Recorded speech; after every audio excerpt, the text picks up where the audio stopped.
Okay, since I already mentioned the Roman food production, this has to do with that climate changes. Um, this area is actually, it doesn't get as much play as it should because we have really good historical evidence about, and actually case examples of environmental degradation in this region. The goats and the coastal Maghreb being the most famous, probably from West Africa, from North Africa. But you also have to remember that this was an area that, for whatever set of reasons, was never very politically organized in the sense of large polities. And so what you get is folks come from different regions and sort of beat up on the folks here and take them over. So if you would, going back to that colonization thing I mentioned before, this place gets colonized one time after another. The Persians, the Medes come in from the east and take it over. Alexander comes in from the west and takes it over. Everyone and his brother comes in and takes the place over at some point or another. The Sassanids and the Romans and everyone, this place just, they must have had like revolving signs to, it's because the names change all the time. And so in this situation, what happens is this is an area that very quickly, if you remember that model I did for sort of colonization, this is an area that just gets exploited right to the eyeballs. And there were several things the place was famous for. One was a particular type of cone that makes a purple dye or purple ink, which becomes royal purple. And this was, so for some reason they found this part of the Eastern Mediterranean, and that basically gets almost wiped out of existence because it gets so overexploited by the, whoever's in charge. They want it, and they don't care when someone says, well, we don't have much left. It's sort of like, well, I don't care, I want it anyways. Probably most famous for this region is the fact that this whole area, especially Lebanon and what's now Western Syria, was famous for the forest. This was an area that was heavily forested with a particular type of cedar. I'm not sure if I know it smelled different. I'm not sure if it was like a sandalwood or what, but it was a hardwood. It was very valuable in the sense that it had properties that nothing else in this whole Mediterranean basin had. And so what you get is, again, from the east, the Egyptians, one of the reasons they invade this region thousands of years ago is to get access to the cedars. So, right until basically the late Roman period, one of the main reasons that people, went to fight in this region was to access these trees. And of course, when they didn't, they chopped them down. And the end result is by the mid-late Roman Empire, the Lebanon cedars, which were famous throughout antiquity, are gone. I think there's a little few clumps of trees around, but basically they vanished from this landscape. And that was entirely human exploitation, and not in the more recent period. This is literally, in the bronze, what would technically used to be called the Bronze Age, Iron Age, and stuff like that. So very, by modern terms, very low tech, but very avaricious in terms of wanting these. And that just, of course, entirely changed the climatic conditions in this particular region because you've gotten rid of the tree cover. The area gets a lot drier, and of course, then you've also got your goats, et cetera, et cetera. I'm sure someone's written about it. To be honest, I've never particularly looked, but there's got to be a lot of discussion about the environmental impacts of overuse, overexploitation. We oftentimes always talk about in the contemporary issues as if this is something new or just discovering, but that's just because we don't pay any attention to history. Throughout this area, let's segue over here.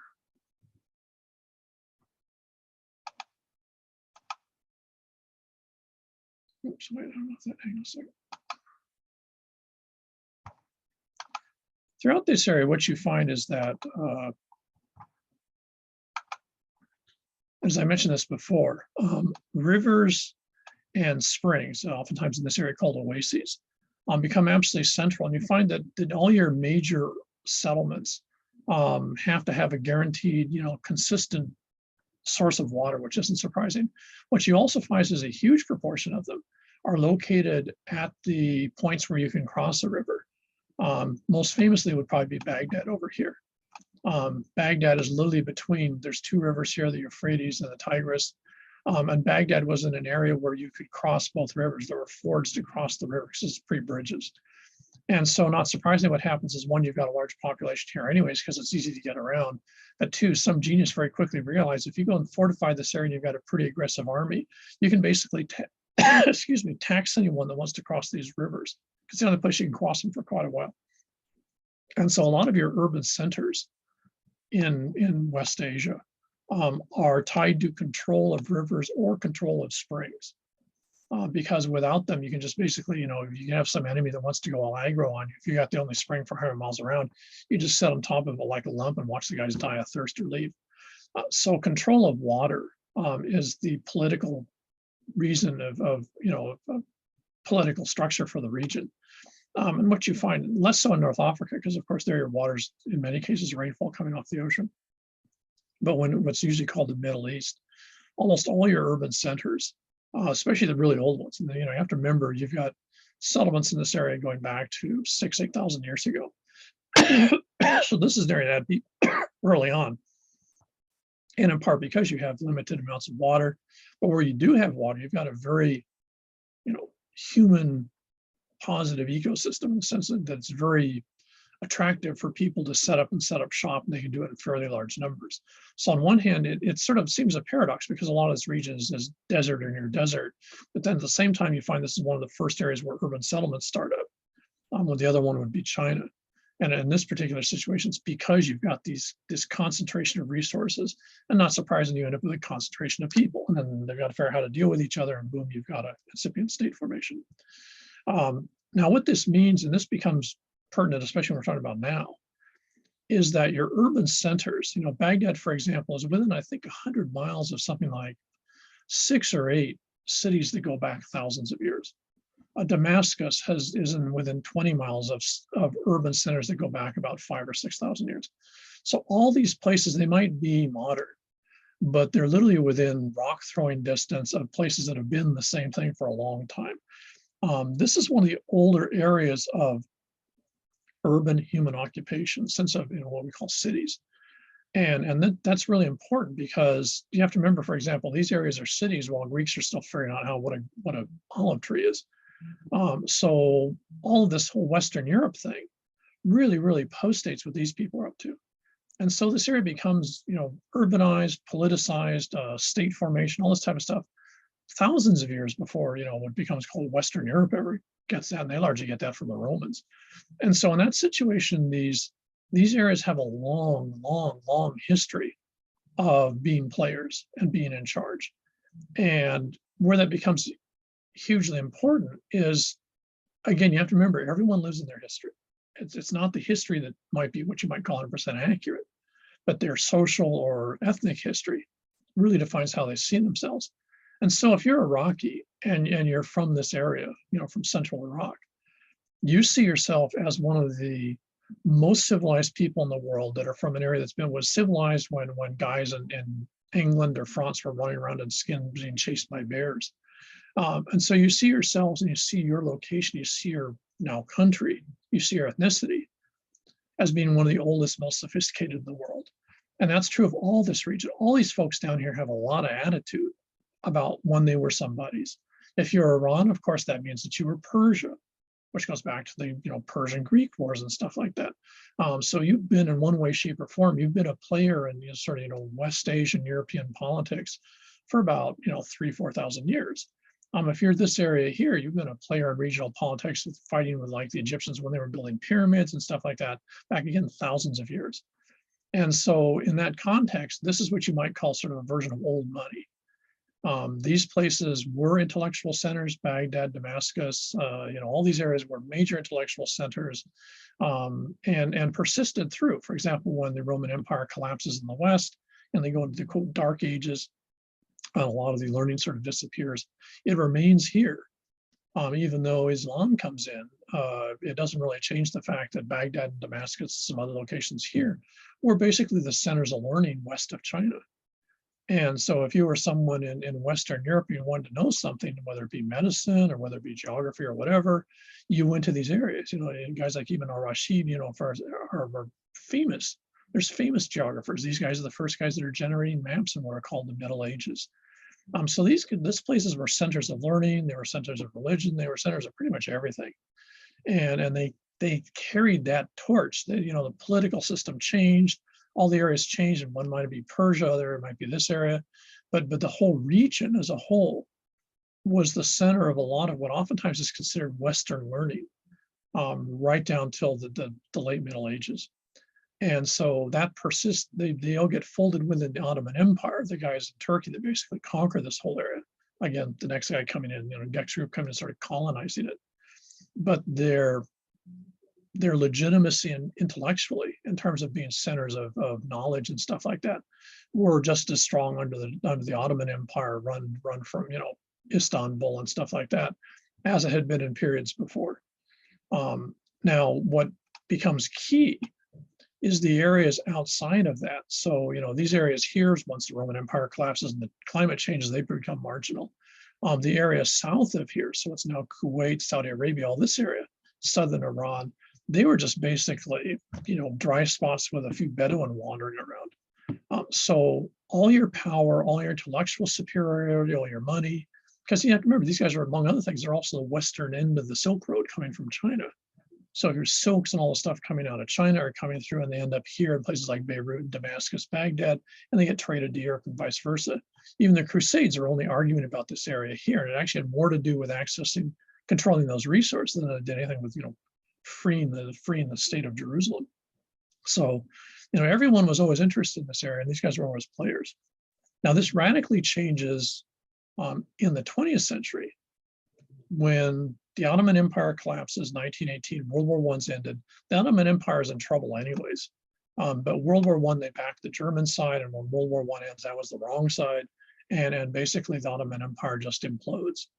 Very similar to what happens to the Soviet Union in 1989. So all this area that had been part of the Ottoman Empire, which included Sudan, Egypt, Libya, I think all the way over, I think Algeria was already independent, but everything in here, most of what we now consider, almost all of what we now consider the Middle East, was part of the Ottoman Empire.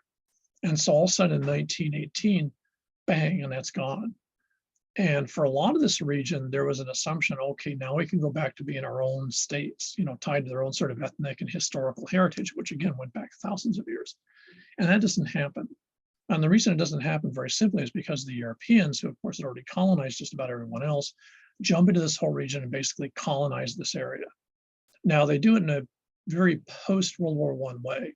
What they do is they, quote, set up states. So they tell, for example, the Jordanians, you can't have the borders of the states you want. We're going to tell you where the borders are going to be.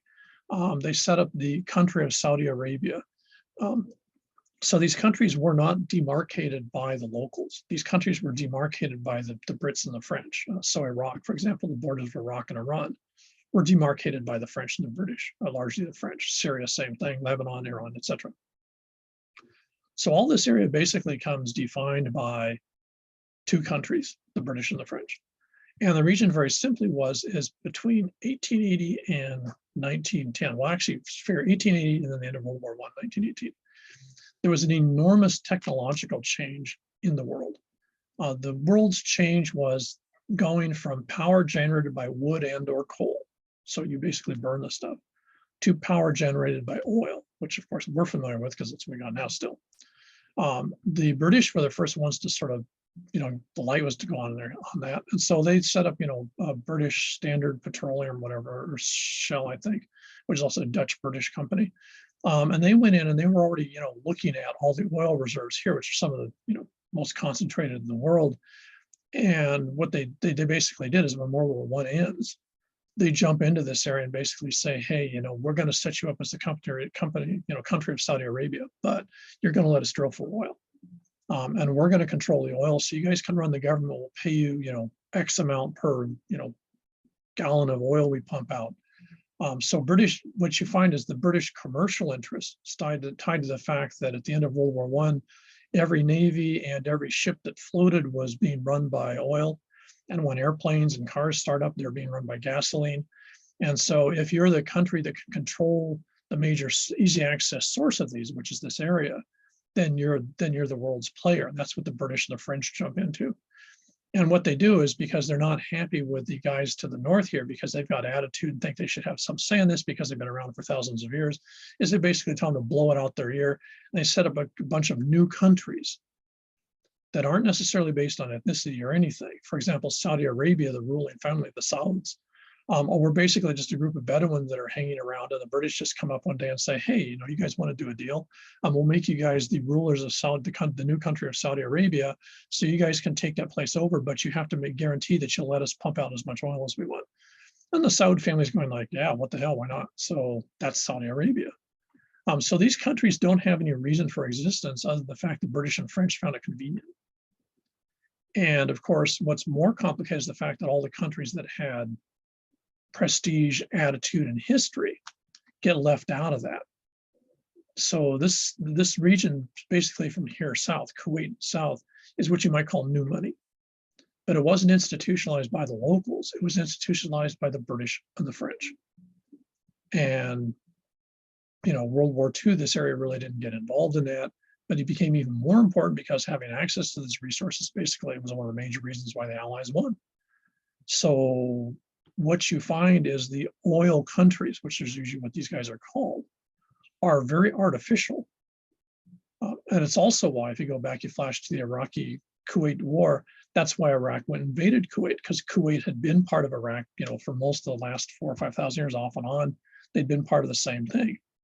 It's the Brits that come in and split Kuwait off and make Kuwait a country and put the royal family there. It wasn't like there was a royal family there before. That was a British invention. I don't know if it's 1919, 1920, whenever you have to Google it.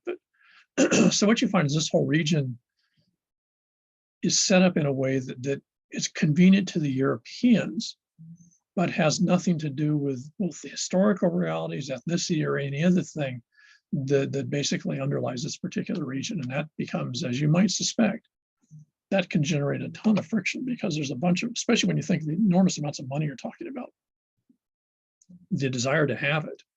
And if you've got it to not share, it's just sort of mind blowing.